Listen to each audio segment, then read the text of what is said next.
মনে আছে সেদিনকে সিদ্ধার্থ শুক্তো খেতে চেয়েছিল, কিন্তু আমার বাড়িতে উচ্ছে বা করলা ছিল না বলে ওকে আমি ফাঁকিবাজি করে দুধ লাউ খাইয়েছিলাম।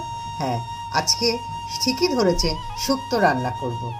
শুক্তোর মেইন ইনগ্রিডিয়েন্ট হচ্ছে উচ্ছে বা করলা, তার সাথে রাঙা আলু, পটল, ঝিঙে, বেগুন, পেঁপে, কাঁচা কলা, সজনে ডাঁটা, শিম, বটবটি, বিনস আর বড়ি। অ্যাকচুয়ালি বাঙালির হেসেলে পড়ে থাকা যে কোনো ভেজিটেবলস যেগুলো শুকিয়ে যাচ্ছে বা ফ্রেশও আছে সেগুলো দিয়ে শুক্তো, পাটমিশালি তরকারি, চচ্চড়ি, লাবড়া এসব হয়। আমাদের আরও লাগছে মেথি, সাদা সর্ষে, কালো সর্ষে আর রাঁধুনি। রাঁধুনিটা ভুললে চলবে। আজকের রেসিপিটা ভালো লাগলে সাবস্ক্রাইব করতে এবং লাইক করতে ভুলবেন না। আপনারা লাইক করলে আমি উৎসাহ পাই নতুন নতুন রেসিপি বা সেই পুরনো রেসিপি আপনাদের কাছে নতুনভাবে তুলে ধরার। আমার কাছে মসুর ডালের বড়ি ছিল, তাই সেটা ইউটিলাইজ করলাম। আপনারা মটর ডালের বড়িও ব্যবহার করতে পারেন।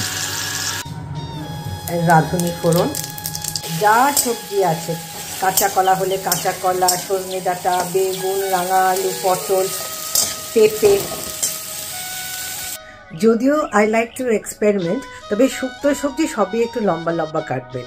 ডুমোকুচি বা অন্য শেপ গোল গোল এগুলো শুক্তোতে মানায় না।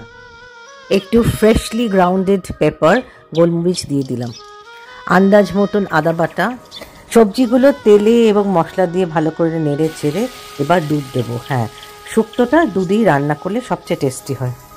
দু রকমের সর্ষে, মেথি ও রাঁধুনিকে এখন আর একটা শুকনো কড়াইতে টেলে নেব, তারপরে একটু গুঁড়ো করে নেব। আর একটা ইনগ্রিডিয়েন্ট যেটা লাগে সেটা হচ্ছে 1 চামচ পোস্ত। যেহেতু আমার গোটা পোস্ত খুঁজে পেলাম না, আমার কাছে পোস্ত বাটা আছে, সেটা আমি লাস্টে দিয়ে দেবো। এই সর্ষে, রাঁধুনি, মেথির শুকনো গুঁড়োটাই শুক্তোর সেই অদ্ভুত অ্যারোমাটা আনবে, আর পোস্ত বাটাটা একটু ঝোলটাকে শোকাবে। আর একটা কথা বলি বন্ধুরা, কোনো হার্ড অ্যান্ড ফিক্স রুল নেই যে এটা না হলে হবেই না। উই ক্যান স্কিপ বা তার অল্টারনেটিভ কিছু ইনগ্রিডিয়েন্ট আমরা খুঁজে বের করতেই পারি। ভেজিটেবলসগুলো মোটামুটি ডান হয়ে গেলে এবার উচ্ছে ভাজা দেব, বড়ি দেব এবং ওই মিশ্রণটা অলং উইথ পোস্ত বাটা আমার শুক্তোতে ঢেলে দেবো। তারপরে ঘি দিয়ে, গ্যাস অফ করে ঘি দিয়ে আদা বাটা দিয়ে নামাবো। আর রান্না হয়ে গেলে এই গুঁড়ো, এই মিশ্রণটা ছড়িয়ে দেবো শুক্তোর উপর। অবশ্যই একটু চিনি অ্যাড করবেন, কিন্তু আমি ডায়াবেটিক বলে নুন কম করে দিই, চিনি দিই না।